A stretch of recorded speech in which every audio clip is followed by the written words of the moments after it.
தமிழில் easy Hindi 24 days 24 steps. இன்றைக்கி third step பார்க்க போகிறோம். மே ஹூ இதோட யூசேஜ் தான் பார்க்க போகிறோம். மே அதாவது நான், ஹூ இருக்கிறேன். அப்போ இருந்தேன் அப்படின்னு சொன்னால் எப்படி நம்ம சென்டென்ஸ் மேக் பண்ணணும்? இருப்பேன் அப்படின்னு சொன்னால் இருப்பேன் அப்படின்றது ஃப்யூச்சர், இருந்தேன் அப்படின்றது கடந்த காலத்தை குறிக்கிறது. அதில் எப்படி சென்டென்ஸ் நம்ம வாக்கியங்கள் எப்படி அமைக்கணும்னு இப்போ பார்க்கலாம். மே கர் பர் ஹூம் நான் வீட்டில் இருக்கிறேன். I am at home. மே ஆஜ் குஷ் ஹூம் நான் இன்றைக்கி சந்தோஷமாக இருக்கிறேன். ஐ எம் ஹாப்பி டுடே நான் இன்றைக்கி சந்தோஷமாக இருக்கேன்.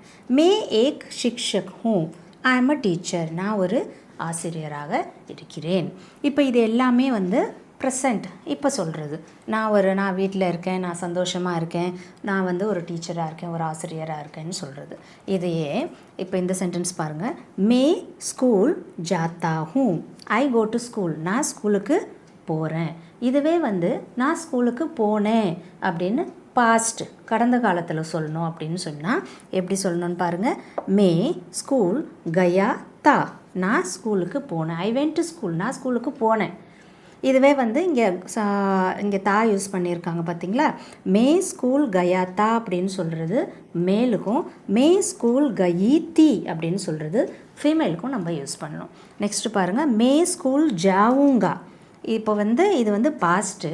அதுவே நான் ஸ்கூலுக்கு போவேன் அப்படின்னு ஃப்யூச்சரில் சொல்லணும் அப்படின்னு பார்த்தீங்கன்னா மே ஸ்கூல் ஜாவுங்கா, மே ஸ்கூல் ஜாவுங்கி.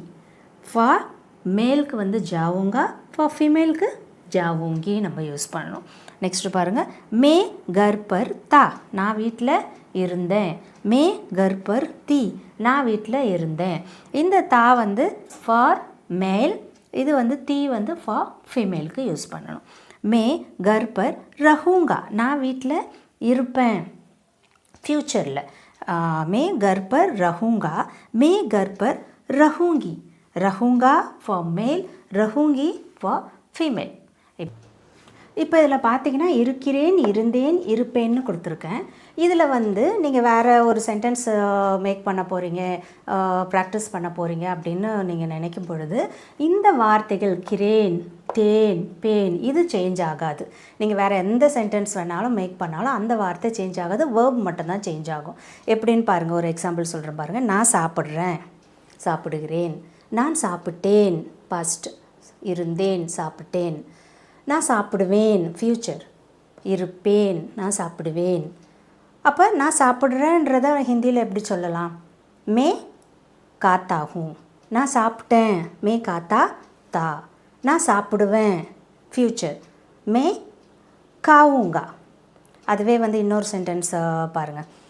நான் விளையாடுறேன், மே கேல்தா ஹூம் கேல்தா கேல் கேல்தா மீன்ஸ் விளையாடுதல். கேல்தா ஹூ நான் விளையாடுறேன். நான் விளையாடினேன், இருந்தேன், விளையாடினேன் அப்படின்னு சொல்லும் போது மே கேல்தா தா. நான் விளையாடுவேன் அப்படின்னு சொன்னால் ஃப்யூச்சர், நான் விளையாடுவேன் அப்படின்னு சொன்னால் மே கேளுங்கா, மே கேளுங்கி. இந்த மாதிரி சேஞ்ச் ஆகும்.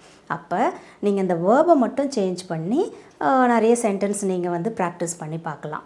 அப்போ இதில் இந்த வார்த்தைகள் இருக்கிறேன், இருந்தேன், இருப்பேன். அதனால தான் உங்களுக்கு இந்த 3 வார்த்தைகளை கொடுத்து இதில் நான் உங்களுக்கு எக்ஸ்பிளைன் பண்ணேன். நீங்கள் வேர்பை மட்டும் சேஞ்ச் பண்ணி சென்டென்ஸ் மேக் பண்ணி நீங்கள் ப்ராக்டிஸ் பண்ணிக்கலாம். படுத்தாகும், மே படுத்தாகும் அப்படின்னா நான் படிக்கிறேன். மே லிக்குத்தாகும் நான் எழுதுகிறேன். வேறு என்ன சொல்லலாம்? மே கேல்தாகும் நான் விளையாடுறேன். மே காத்தாகும் நான் சாப்பிட்றேன். இந்த மாதிரி வார்த்தைகளை நீங்கள் பாஸ்ட்டில் ஃப்யூச்சரில் நான் இங்கே சொன்ன ஒரு விஷயங்களை நீங்கள் மனசில் வச்சுக்கிட்டு அதை சேஞ்ச் பண்ணி நீங்கள் சென்டென்ஸ் மேக் பண்ணி ப்ராக்டிஸ் பண்ணுங்கள்.